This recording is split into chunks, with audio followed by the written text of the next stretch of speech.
So today, what's up guys? So today we are going to do a quick unboxing video of the Logitech g604. So the box came in, with a instruction as to, it gives you the wire as well. So it's a pretty nice mouse. So here it is. There's the extension for the USB, and then it includes the battery, and then it's got the sticker as well. And so this is the mouse. So this is the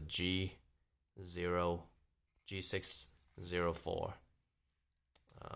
It's pretty good in the resting hand. The scroll, is plastic-ish.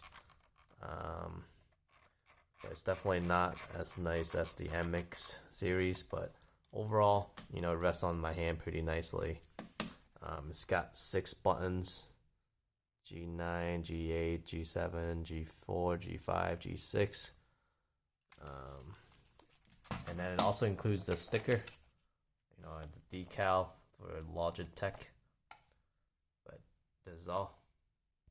Thank you for watching, and please subscribe to the channel. Thanks.